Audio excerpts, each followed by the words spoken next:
नमस्कार, मी पुरुषोत्तम आवारे पाटील आणि तुम्ही बघताय रोकटोक.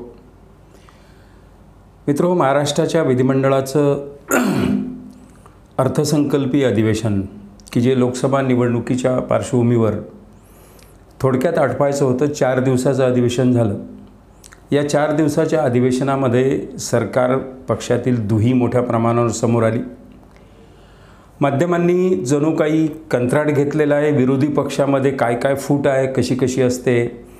इकडे काँग्रेसचं काय चालू आहे, उद्धव बाळासाहेब ठाकरेंचं काय चालू आहे, राष्ट्रवादी काँग्रेस शरद पवारांचं काय चालू आहे, त्यांच्यात शीट शेअरिंग कशी होत नाही, त्याच्यामुळे जागांच्या विषयी कशी भांडणं चालू आहेत.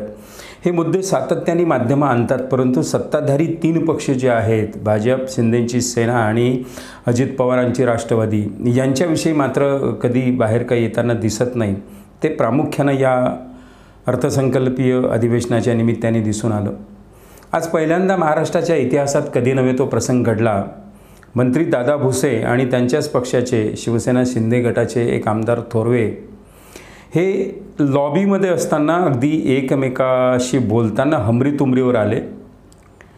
थोडक्यामध्ये त्यांची धक्काबुक्की पण वाचली, कारण बाजूला उभ्या असलेल्या देसाई जे आहेत, शंभूराजे देसाई, यांनी त्यांना बघितलं आणि देसाई थोडे चाणाक्ष आहेत.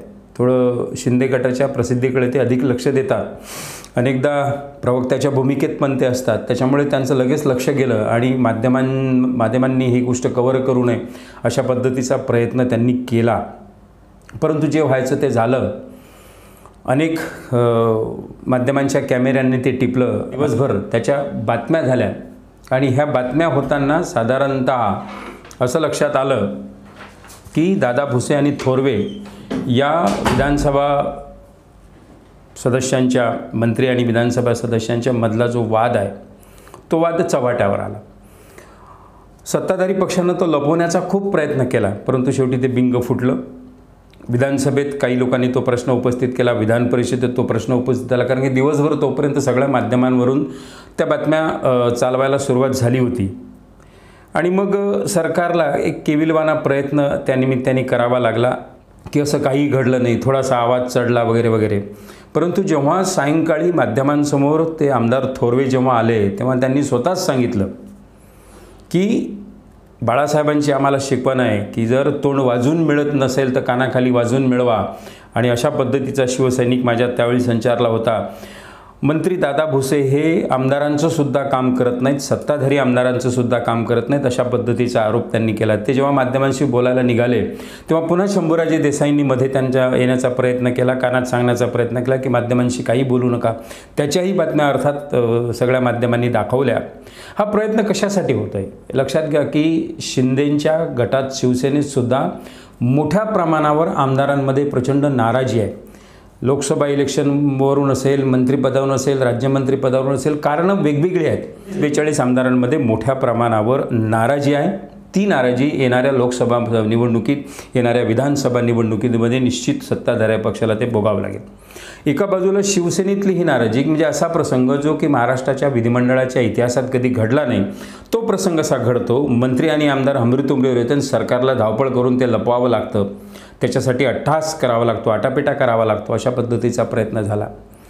त्याच्यामुळे एका बाजूला शिंदेंच्या गटामध्ये, दुसऱ्या बाजूला अजित पवारांच्या गटामध्ये सुद्धा त्याच प्रकारची प्रचंड खळबळ आमदारांमध्ये आहे. 43-44 आमदार घेऊन ते सत्ताधारी पक्षाला जाऊन मिळाले.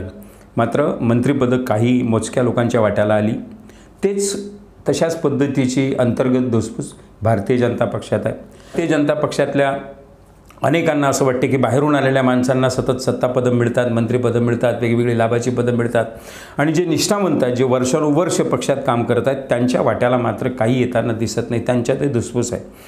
त्याच्यामुळे एका बाजूला अजित पवार उपमुख्यमंत्री आणि अर्थमंत्री झाल्यानंतर त्यांनी आपापल्या आमदारांना निधीची, शासकीय निधीची जी खैरात वाटली. काही आमदारांच्या मतदारसंघात 1000 कोटी, कोणाच्या 500 कोटी, कोणाच्या 200 कोटी.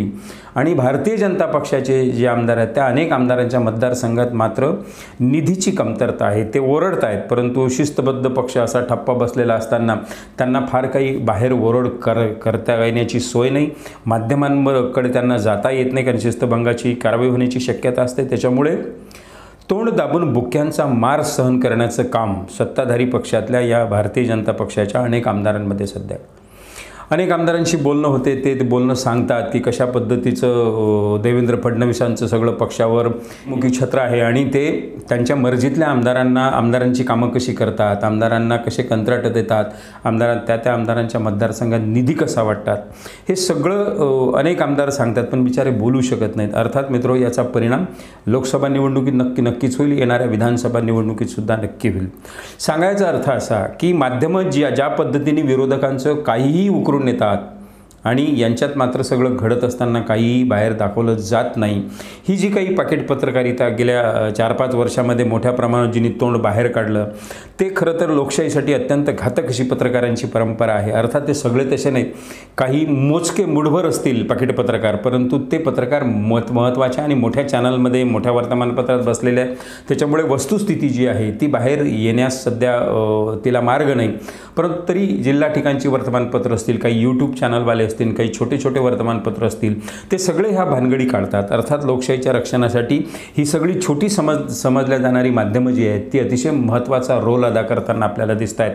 आणि येणाऱ्या काळातसुद्धा, निवडणुकीच्या काळातसुद्धा या सगळ्या मोठ्या वर्तमानपत्रांची, मोठ्या चॅनलची तोंड दाबली जाणार किंवा वेगवेगळी कारणं देऊन, पण लहान वर्तमानपत्र, छोटे चॅनल्स मात्र आपलं सत्य बाहेर काढण्याचं काम मात्र मोठ्या इमाने इतबारे करत राहतील.